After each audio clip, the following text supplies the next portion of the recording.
இயேசு கிறிஸ்துவின் நாமத்தினால வாழ்த்துகிறேன்.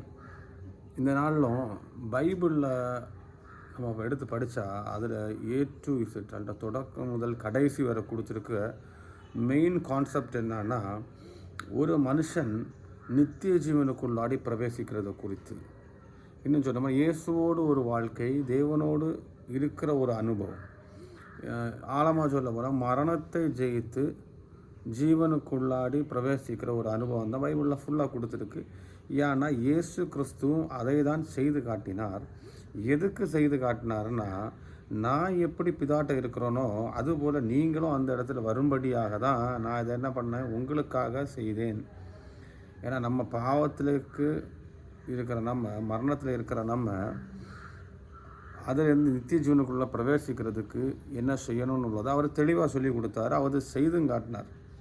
இப்போ நமக்கு முன்மாதிரியாக அவர் இருக்கிறார். அப்போ அது குறித்து தான் இந்த வசனம் முழுமையாக நம்மகிட்ட இந்த நாட்களில் பேசி கொண்டிருக்கிறது. இனி உள்ள நாட்களும் அதை குறித்து தான் பேச முடியும்.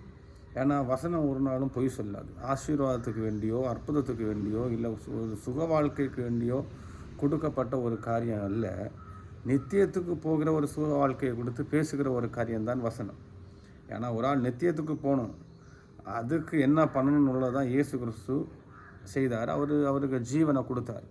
ஆள் ஜீவனை கொடுக்கறதுக்கு ரீசன் என்னன்னா, நாம் அவரோடு இருக்கணும்னு ஒரு எண்ணம் தான். நம்ம இந்த உலகத்தில் ஆசீர்வாதமாக வாழ்கிறதுக்கு இயேசு கிறிஸ்து ஜீவன் கொடுக்கணும் தேவையில்லை. ஏன்னா இயேசு கிறிஸ்து வருவதற்கு முன்பாகவே எல்லோரும் ஆசீர்வாதமாக தான் இருக்கிறாங்க.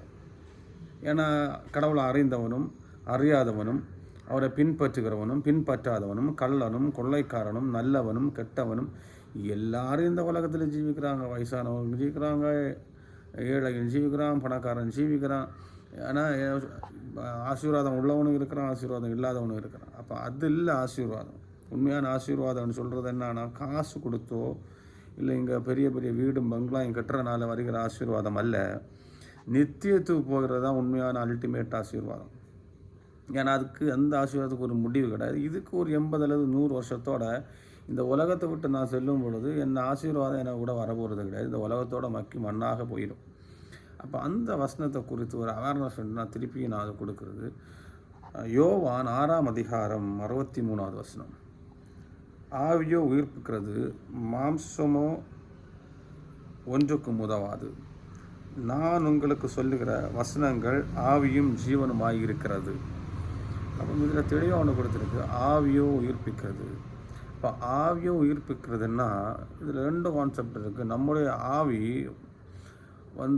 மரணத்துக்கு ஏதுவாக இந்த உலகத்தில் இருக்கிற நாட்கள், நம்மளோட ஜீவன் மரணத்துக்கு ஏதுவாக இருக்கிற அனுபவத்தில் ஆவி தான் நம்மளை உயிர்ப்பிக்கிறது. ஆவின்னு சொல்கிற நேரம் பரிசுத்த ஆவியானவர். பரிசுத்த ஆவியானவர் எனக்கு உள்ளாடி இருக்கிற நேரம் தான் நான் என்ன பண்ண முடியும்னா, மரணத்தில் இருந்து ஜீவனுக்குள்ளாடி பிரவேசிக்க முடியும். மரணத்தை வென்றவனாக நான் இருக்கணும்னா எனக்கு உள்ளாடி பரிசுத்த ஆவி கண்டிப்பாக இருக்கணும். இன்னும் பரிசுத்த ஆவின்னு சொல்கிறோம், தேவன் நமக்காக தேற்றவாளனாய் அனுப்பின ஒரு ஆவி. இயேசு கிறிஸ்துக்கு உள்ளாடி அவர் பரிசுத்த ஆவியினரால் நிறைக்கப்பட்டவராக இருந்தார். அதனால தான் அவர் என்ன பண்ணார்னா மரணத்தை ஜெயிக்க முடிஞ்சிச்சு. அப்போ பரிசுத்த ஆவி ஒரு ஆளுக்கு உள்ளாடி இல்லைன்னா அவங்களால மரணத்தை ஜெயிக்க முடியாது, என்னென்னா உயிர்ப்பிக்க முடியாது. அவங்க இந்த உயிர்ப்பிக்கிறதுன்னா நித்திய ஜீவனுக்குள்ளாடி பிரவேசிக்கிற அனுபவம் தான் உயிர்ப்பிக்கிறது. மரணத்துக்கு ஏதுவாக இருக்கிற நம்முடைய மனுஷனுடைய ஆவி நித்திய ஜீவனுக்கு என்று போகணும்னா அது உயிர்ப்பிக்கப்பட வேண்டும். அது எப்படி உயிர்ப்பிக்கப்படும்னா, பரிசுத்த ஆவி அவங்கள உள்ளாடி இருந்தால் தான், ஒரு லிங்க், ஒரு கனெக்ஷன் இருந்தால் தான் அது எங்கே போக முடியும், நித்திய ஜீவனுக்குள்ளாடி போக முடியும். இப்போ பரிசுத்த ஆவி யாருக்கு உள்ளாடி இருக்குன்னு பார்த்தீங்கன்னா, யாருக்குள்ளாடி வசனம் செயல்படுதோ அவங்களுக்குள்ளாடி தான் என்ன இருக்க முடியும், பரிசுத்த ஆவி செயல்பட முடியும், இருக்க முடியும். ஏன்னா இதே வசனத்தில் திருப்பி கொடுக்கப்பட்டிருக்கிறது. அது நம்ம ரொம்ப கவனமாக நம்ம படிக்கணும். அதுக்கு அடுத்த கண்டிஷன் என்ன கொடுத்துருக்குன்னா, மாம்சமானது ஒன்றுக்கும் உதவாது. ஒரு சைடில் பரிசுத்த ஆவியானவர் இருந்தால் நித்திய ஜீவனுக்கு போக முடியும். மாம்சமானது ஒன்றுக்கு உதவாதுன்னா அது வேஸ்ட்.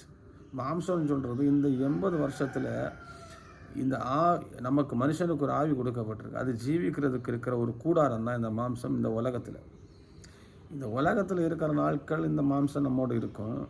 ஆனால் எப்போ நம்ம இந்த உலகத்தில் நம்மளோட மாம்சம் குன்றி போகுதோ உடனே நம்முடைய ஆவி எடுத்துக்கொள்ளப்படும். இந்த ஆவி எங்கே போகுதுன்னு உள்ளது தான் நமக்கு அல்டிமேட் டைம். மரணம், இந்த மாம்சத்துக்கு ஒரு மரணம் உண்டு, 80-100 வருஷத்தில் நடந்துடும். ஆனால் ஆவிக்கு ஒரு மரணம் கிடையாது.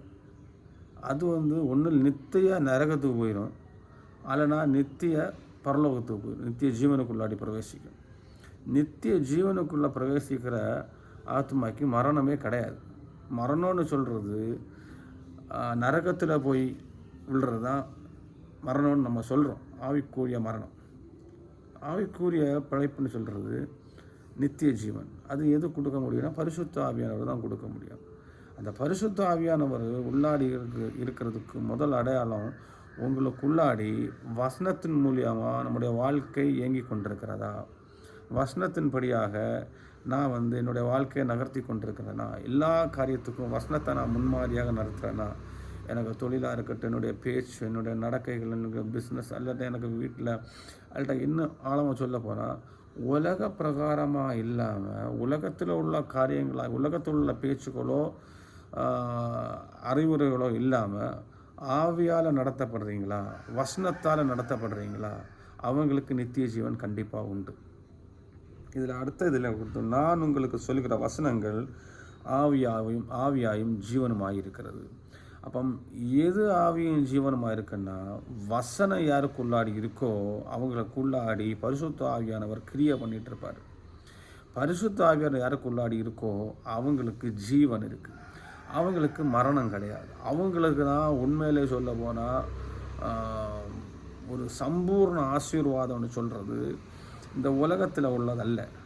ஒரு சம்பூர்ண ஆசீர்வாதம்னு சொல்கிறது ஆத்மா சம்பந்தப்பட்ட ஒரு விஷயம். இந்த உலகத்துக்குள்ள ஆசீர்வாதம் இந்த சரீரம் இருக்கிற நாள் மட்டும் இருக்கும், அது யாருக்கும் இருக்கும். அது ஹிந்துவோ முஸ்லீமோ நாஸ்திகனோ கடவுளை அறிந்தவனோ அறியாதவனோ படித்தவனோ படிக்காதவனோ, இந்த உலகத்தில் அவனுக்குன்னு ஒரு சரீரம் இருக்குன்னா அவனுக்குள்ள ஆசீர்வாதம் அவன் செய்கிற உழைப்புக்கு அங்கே கிடைக்கும். அவன் நல்லா படிச்சிருந்தான்னு இங்கே கிடைக்கும். இன்னும் சொல்ல போனால் நல்ல வேலை பார்த்தான்னா அதுக்குள்ள ஆசீர்வாதம் எனக்கு உண்டு. ஏன்னா நல்லா சம்பாதிக்கிறான்னா பெரிய கார் வச்சுருப்பான், பெரிய லைஃப் ஸ்டைலாக இருக்கும். சின்ன சம்பளம் வாங்குறவன் சின்ன லைஃப் ஸ்டைலில் இருப்பான். ஏமாற்றி பிழைக்கிறவன் நல்லா இருக்கிறான், சத்தியமாக ஜீவிக்கிறவன் நல்லா இருக்கிறானா இல்லை. ஆனால் அவனுக்குள்ள ஆசீர்வாதம் இந்த உலகத்தில் கண்டிப்பாக உண்டு. அது இந்த உலகத்துக்குரிய ஆசீர்வாதம். கடவுள் எல்லாருக்கும் அது அவனுடைய டேலண்ட்னால, அவனுக்கு ஞானத்தினால அவன் உண்டாக்குகிற ஆசீர்வாதம். ஆனால் நித்தியத்தில் இருக்கிற ஆசீர்வாதம் தான் அல்டிமேட் ஆசீர்வாதம். அது தேவனால் மட்டும்தான் கொடுக்க முடியும். தேவனுக்கு ராஜ்யத்தில் போனால் மட்டும்தான் கிடைக்கும் அந்த நித்தியத்துக்குள்ள ஆசீர்வாதம். அதற்கு முதல் படி தான் என்னன்னா பரிசுத்த ஆவி அவங்களுக்குள்ளாடி பெற்றுக்கொள்வது.